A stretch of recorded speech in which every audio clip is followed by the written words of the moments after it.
आपल्याला भूत दिसलं तर आपण लगेच देवांचे नाव घेतो, हे करतो ते करतो, पण त्यावेळेला अशा वेळेला युक्ती सुद्धा कामात येते.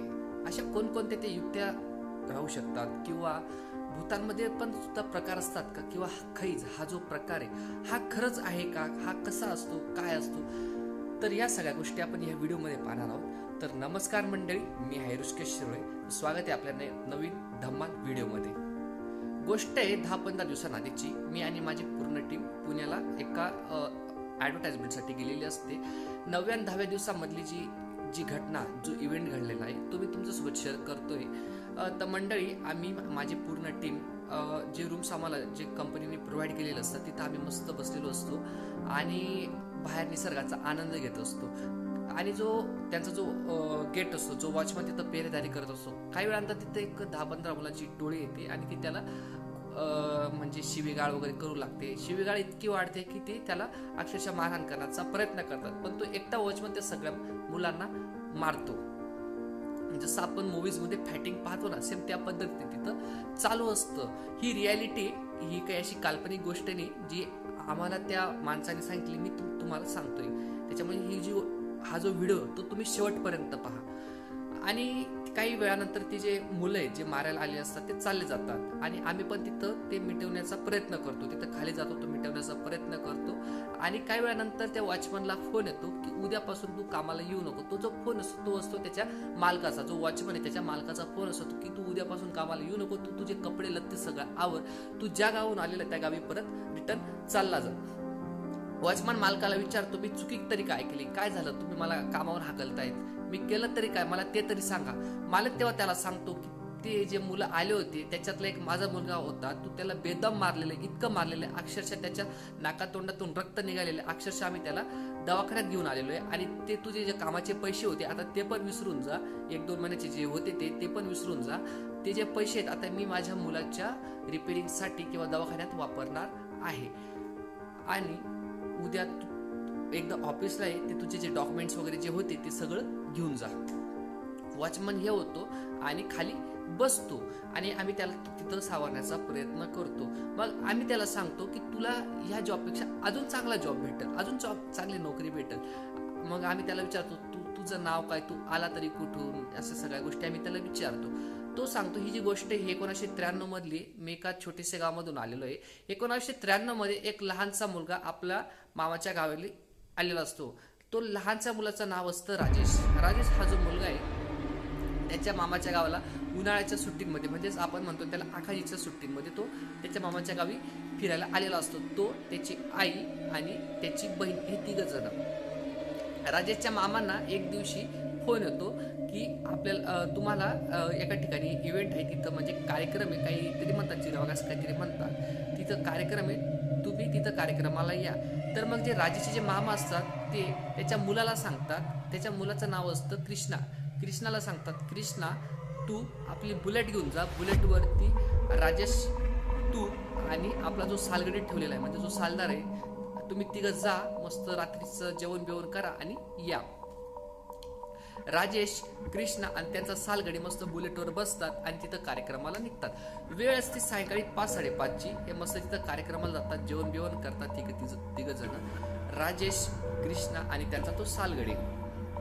कृष्णाला तिथल्या जो एरिया असतो, तिथले जे रस्ते वगैरे ते सगळे माहीत असतात. कृष्णा राजेशला सांगतो की चल राजेश, आता आपण निघूया, रात्रीची वेळ आहे आणि इकडचे रस्ते काही चांगले नाही आणि आपल्या गाडीला पण लाईट कमी आहे, त्याच्यामुळे आपण आता निघूया. कृष्णा राजेशला सांगतो, तू जा आणि तो आपला जो सालगडी आहे त्याला घेऊन ये, त्याला सांग की आता आपल्याला घराकडं निघायचं रिटर्न, आता जेवण बिवणं पण आपले सगळे मस्त झालेले आहेत, आता निघूया आपण. राजे जेव्हा तो सालगड्याला जातो, सालगड्याला सांगतो की आपल्याला आता निघायचं, तेव्हा तो त्याला सांगतो, नाही तुम्ही जा, मी नंतर येतो, माझ्याकडं माझ्या मित्राची सायकल पण आहे, मला 2-3 जोडीदार पण आहेत, मी त्यांच्यासोबत येईल, तुम्ही जा.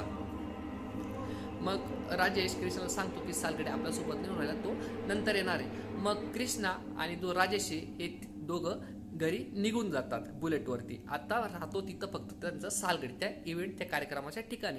रात्री बरेच जमतेम 10:30-11-12च्या आसपास होऊन जातात. त्या टायमाला त्याच्याकडे काही घड्याळ बिडाळ नसतं, पण ते जर सांगितले मी ते तुम्हाला सांगतोय.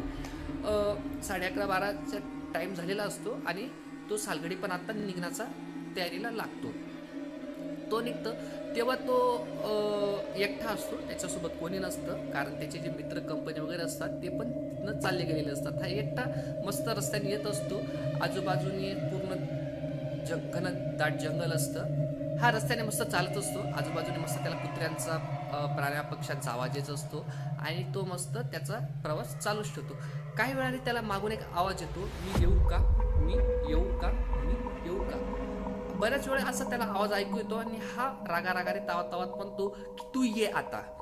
तो येतो आणि याला बेदम मारू लागतो. एक लहानसा मुलगा असतो, त्याचं वय जेमतेम असेल 8वी-9वीचा मुलगा असतो, त्याला बेदम मारतो. इतकं मारतो की अक्षरशः त्याच्या हातापायातून रक्त यायला सुरुवात होतं, डोक्यातून रक्त यायला सुरुवात होते. इतकं मारतो. आणि मारतो कसं माहिती का, जसं आपण धुणं आपटतो ना त्या पद्धतीने तो त्या सालगड्याला मारतो. आणि जेव्हा सालगडी विचार करतो की मला अचानक असं मारतं तरी कोण, अरे असं उचलतं. आता फॉर एक्झाम्पल आपण कोणाला मारतो तर आपण कसं मारतो, हाताने मारतो, पायाने मारतो, असं मारतो. तो तसं नाही मारत, तो त्याचे पाय धरतो, असं उचलतो ना, असं आपटतो. हात धरतो असे आपटतो, पाय धरतो असे आपटतो. तो डायरेक्ट विचार करायचा सुद्धा त्याच्याकडं टाईम राहतो. अशा पद्धतीने तो त्याला मारतो. जेव्हा तो त्याचं निरीक्षण करतो, त्याच्या पायांकडे पाहतो तर त्याला त्याचे पाय उलटे दिसतात. आता हा जो सालगडी हा घाबरत नाही. हा काय करतो, त्याच्या कमरेला एक चांबड्याचा बेल्ट असतो, तो बेल्ट काढतो आणि तो त्याला मारण्याचा प्रयत्न करतो. जसा तो सालगडी त्या जे व्यक्ती तिला मारायला येते त्याच्या जवळ जातो तर ती त्याच्यापेक्षा लांब पडते. ती त्याच्या पाया पडते की तुम्ही आता मला मारू नका, तुम्ही मला जे करायला सांगणार मी ते करल, फक्त तुम्ही मला या बेल्टनी, हा जो चामड्याचा जो बेल्ट आहे ह्या बेल्टनी तुम्ही मला मारू नका. आणि तो त्याला सांगतो की तू मला मारलं कशाला, काय कारण आहे मला मारण्याचं वगैरे. तो सांगतो मी तुम्हाला हे नाही सांगू शकत, फक्त तुम्ही मला मारू नका, तुम्ही मला जे करायला सांगणार तुम्ही मला ते सांगा. तुम्ही मला सांगा मी चोरी करू ना, तुम्ही मला सांगाल याला मारायचं मी त्याला मारल, तुम्ही मला जे करायला सांगा मी ते करा, फक्त तुम्ही मला इथं मारू नका. हे त्यांच्यासोबत ते चालू असतं. मग इकडं पाहायला गेलं, जो कृष्णा आणि जो राजेश हे जे घरी गेलेले असतात तिथं त्यांची आजी त्यांना सांगते की तुम्ही आता तो जो आपला जो सालगडी आहे बराच वेळ झालेला आहे, तो अजून आलेला नाही, तुम्ही जिथं कार्यक्रम होता तिथं जा आणि त्या सालगड्याला घेऊन या. आणि हा जो कृष्णा आहे हा त्या सालगड्याला घ्यायला जातो. जेव्हा हा सालगड्याला घ्यायला जातो, हा सालगडी रस्त्याने येत असतो आणि पूर्ण रक्त बंबाळ झालेला असतो, पूर्ण हातापायाने त्याचं रक्त निघत असतं एकदम. आणि हा जो कृष्णा हा एकदम असा घाबरतो, एकदम असे होतो की एकदम असं रक्त निघत राहतं त्याच्या हातापायातून असं एकदम जोरजोराने. आणि हे करत असतो, हा कृष्णा घाबरतो आणि हे करतो की तुला मारलं तरी कोणी, झालं तरी काय तुझ्यासोबत. जो सालगडी त्या कृष्णाला सांगतो की ही सांगण्याची वेळ नाही, मला तुम्ही आता गाडीवर बसवा आणि मला घरापर्यंत सोडा, नाही तर मला एखाद्या दवाखान्यात घेऊन जा, तिथं मला सोडा. कृष्णा त्या माणसाला जो सालगडी त्याला गाडीवर बसवतो आणि तो त्याला घरापर्यंत घेऊन जातो, त्याला दवाखान्यात घेऊन जातो. पण रात्रीची वेळ असते, दवाखाने ओपन नसतात. मग ते एक आजूबाजूला एक दवाखाना असतो, डॉक्टरला फोन करतात, दवाखाना ओपन करतात, त्याच्यावर ट्रीटमेंट चालू करतात. 4-5 दिवस होतात, 4-5 दिवसांचा टाईम होतो आणि तो जो सालगडी राहतो तो एक्सपायर होतो, त्याची डेथ होते, तो मरून जातो. जेव्हा तो मरतो, मरण्याच्या पहिले त्याचा एक भाऊ असतो, त्याचं नाव असतं मोती. आता मोती तिथं येतो, त्याला विचारतो की तुला मारलं कोणी, काय केलं, या सगळ्या गोष्टी.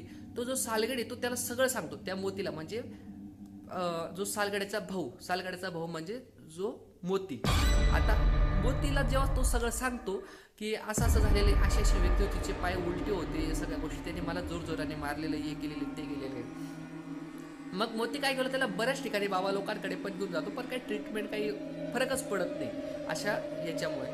मग होतं काय, जो सालगडी आहे आणि जो सालगडी त्याला सांगतो ती जी व्यक्ती आहे ना, तिचे पाय होते ना ते उलटे होते, त्याचा जो पोशाख होता त्याच्या अंगात एकही कपडा नव्हता आणि एकदम लहानची व्यक्ती होती. इतकी जरी उंची जर सांगायला गेली त्याला जेमतेम 4-5 फुटा एवढी त्याची उंची होती, जास्त उंची नव्हती. आणि ती मला जोरजोराने मारत होती, त्याला दाढी मिशी सुद्धा नव्हती, अशी ती व्यक्ती होती. आणि 4-5 दिवसानंतर जो सालदार म्हणजे जो कामाला ठेवलेला जो व्यक्ती होता सालदार, तो एक्सपायर होतो. जेव्हा तो एक्सपायर होतो त्याला वाटे वगैरे म्हणजे त्याला हे करतात, म्हणजे अंतिम श्रद्धांजली वगैरे देतात आणि तिथं निरोप येतात. मग तो जो मोती असतो त्याचा भाऊ तो एकदम चिडतो की माझ्या भावाला मारलं, आता मी त्याला सोडणार नाही, तो जो कोणी आहे मी त्याला सोडणार नाही.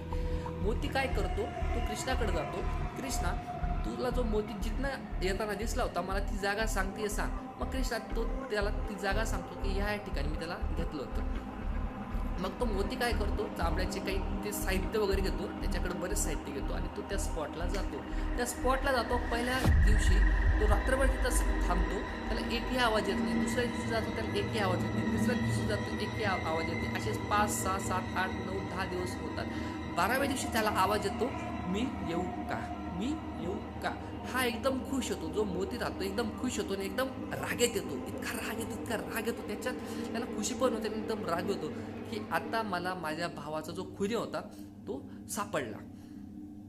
तो लगेच जो मोती असतो त्याला सांगतो, तू ये आता.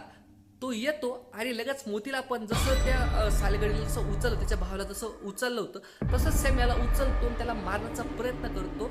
तो हा काय करतो, हा पूर्ण तयारीमध्ये चाललेला असतो. हा काय करतो, लगेच तो बेल्ट वगैरे तो सगळं चामड्याचं साहित्य घेऊन आलं असतं, चामडं वगैरे अशी वेगवेगळ्या पद्धतीची. तो डायरेक्ट त्याच्या हातांना बांधतो, जसं उचलतो असं हे करतो, जसं आपण काकडा कसा बैलांना मारतो त्या पद्धतीने तो त्याला मारतो आणि त्याचे हात आणि त्याचे पाय बांधतो. या सगळ्या गोष्टी करतो. तर त्याला सांगतो, तू माझ्या भावाला का मारलं, का हे केलं, सगळ्या गोष्टी. मग तेव्हा तो जो खैज आहे, म्हणजे त्या जी व्यक्ती त्याला मारायला आली ती आहे खैज. आता ही खैज काय आहे, कशी बनलेली आहे, याच्या मागं पण एक स्टोरी त्या खैजने त्याला सांगितलं. तो तेव्हा त्याला सांगतो की ही जी गोष्ट आहे, मी माझे खैज बनण्यामागं, ही बनण्यामागं ती पण फार मोठी स्टोरी आहे. आता ती जी स्टोरी आहे मी तुम्हाला नेक्स्ट एपिसोडमध्ये सांगेन. आता हा जो मोती होता ना, मोती म्हणजे तो जो वॉचमन, तिथं जो कामाला होता ना, तो वॉचमन आहे आता हा. आता जेव्हा मी आता तुम्हाला जो खैज त्याला मोतीला सांगतो त्याची पूर्ण स्टोरी, त्याची पण एक फार मोठी 10 ते 15 मिनिटाची एक स्टोरी म्हणून जर या व्हिडिओमध्ये सांगणं ते फार मुश्किल काम आहे तुमच्यासाठी. जास्त मोठं एपिसोड होऊन जाईल, तुम्ही पाहणार नाही. त्याच्यामुळे आता पुढं काय होतं ते तुम्हाला सांगतो. मोती सांगतो की तुला माझी जेव्हा गरज पडेल तेव्हा तुला, आता तू माझ्या भावाला तर मारलं, आता माझा भाऊ तर गेला, आता तुला माझा भाऊ बनावा लागेल. तू खैज म्हणतो, ठीक आहे मी तुझा भाऊ बनायला तयार आहे, पण मी स्त्रियांकडे येऊ शकत नाही. ज्या ठिकाणी स्त्री असेल त्या ठिकाणी मी येऊ शकत नाही. मला स्त्रियांचा फार राग आहे. मग आता स्त्रियांचा का राग आहे ते पण मी तुम्हाला त्याच एपिसोडमध्ये सांगेन, सॉरी त्या व्हिडिओमध्ये सांगेन. आता जो वॉचमन आहे दुसऱ्या दिवशी त्याला जिथं त्याचा मालक बोलवतो जे कपडे लत्ते घ्यायला वगैरे, तो तिथं जातो. तेव्हा तो तिथं जातो. तो जो त्याचा मालक आहे एकदम त्याला रागारागाने असं त्याला मारतो वगैरे, हे करतो ते करतो आणि तो त्याला तिथून काढतो. आता त्या मोतीच्या अंगात काय येतं काय नाही, तो काय करतो, बाहेर जातो, निंबू कापतो, 4 ते 5 निंबू कापतो ऑफिसच्या चारी बाजूला बाहेरून, आणि ऑफिसच्या मधून ते निंबू ठेवतो आणि तो तिथं जातो आणि त्याला सांगतो, आता माझी वेळ संपलेली आहे, आता तुझी वेळ चालू झालेली आहे. आता तू माझा पैसा देऊन नाही राहिला ना, तू स्वतः मला माझा पैसा द्यायला येशील. तू जेवढा पैसा घेतलेला ना माझा, जेवढा पैसा खाल्लेला त्याच्या डबलचा पैसा तुम्हाला द्यायला येशील, पण तो पैसा मी त्यावेळेला घेणार नाही. तुम्हाला बळजबरी पैसा देशील तरी मी घेणार नाही. मी घेईल त्या पैसा, पण एकच शर्त घेईल आणि ती शर्त पण मी तुला त्यावेळेलाच सांगल. आणि तो मोती तिथनं चालला जातो. पण जेव्हा मोती तिथं चालला होतो, म्हणजे तो मोती म्हणजे तो वॉचमन जेव्हा तो चालता होतो तेव्हा त्याचा मालक सांगतो की तुझ्यासारखे मी असे भरपूर पाहिले, तू माझ्यासाठी काही नवीन नाही आहे. तेव्हा तो मोती त्याला सांगतो, तो वॉचमन त्याला सांगतो, तू माझ्यासारखे भरपूर पाहिले असेल पण माझ्यासारखा कोणी पाहिला नसेल. तू ओनली वन कॉपी मी आहे. आता मी काय हे तुला आहे ना आता 7-8 महिन्यानंतर कळल काय मी. आणि तो जो मोती आहे तो तिथनं, जो वॉचमॅन तो तिथनं चालता होतो. आता मंडळी याच्यामधून हे शिकायला भेटतं, जेव्हा आपल्याला काहीतरी आवाज येतो मागून किंवा पुढून काहीतरी आवाज येतो तेव्हा तुम्ही त्याला लगेच रिप्लाय देऊ नका. किंवा अशी काही व्यक्ती किंवा अशी काही तुम्हाला मारायला लागली तेव्हा तुम्ही त्याच्या शरीराचे वर्णन करा, त्याचा शरीराचा पोशाख वगैरे कसा आहे, त्याचे हात पाय हे निरीक्षण करा, ते पहा. दुसरी गोष्ट, आपण काय करतो, फक्त देवाचंच नाव घेतो. देवाचं नाव घेण्यापेक्षा शक्तीपेक्षा तिथं युक्ती वापरा. युक्ती म्हणजे आता फॉर एक्झाम्पल यांनी काय केलं, मोतीने काय केलं किंवा त्याच्या भावाने काय केलं होतं, चामड्याचा बेल्ट वगैरे अशा काही गोष्टी वापरल्या होत्या. तर तुम्ही त्या गोष्टींचा सुद्धा त्या टायमाला वापर करू शकतात. तर माझं सांगण्याचं कारण एवढंच, सांगण्याचा उद्देश एवढा, जेव्हा तुमच्यासोबत अशी काही वाईट घटना घडली तेव्हा तिथं शक्तीपेक्षा युक्तीचा वापर करा. आणि हा, ज्या मोतीला, ज्या खैजने जी गोष्ट सांगितली तो खैज कसा बनला, का बनला, याच्या मागं पण फार मोठी स्टोरी आहे. नेक्स्ट व्हिडिओमध्ये मी तुम्हाला ते डिटेलमध्ये सांगणार आहे. हा जो खैज बनलेला आहे ना, हा असाच नाही बनलेला, याला फार त्रास दिलेला गेलेला आहे. आता जो त्रास देणारी जी व्यक्ती ना, ती त्याची आई आणि ती त्याची बहीण आहे. आणि ही त्याची आई आणि ही त्याची बहीण कोण होती ते पण तुम्हाला सांगतो नेक्स्ट व्हिडिओमध्ये. तर मंडळी, या व्हिडिओला लाईक करा, शेअर करा, सबस्क्राईब करा, जेणेकरून जेवढ्या जास्त जास्त लोकांपर्यंत पाठवता येईल तेवढे जास्त लोकांपर्यंत पाठवण्याचा प्रयत्न करा, जेणेकरून जे लोक जे आज घाबरत आहेत ते घाबरण्याचं जे प्रमाण आहे ते कमी होईल. तर मंडळी, भेटूया नेक्स्ट व्हिडिओमध्ये. धन्यवाद.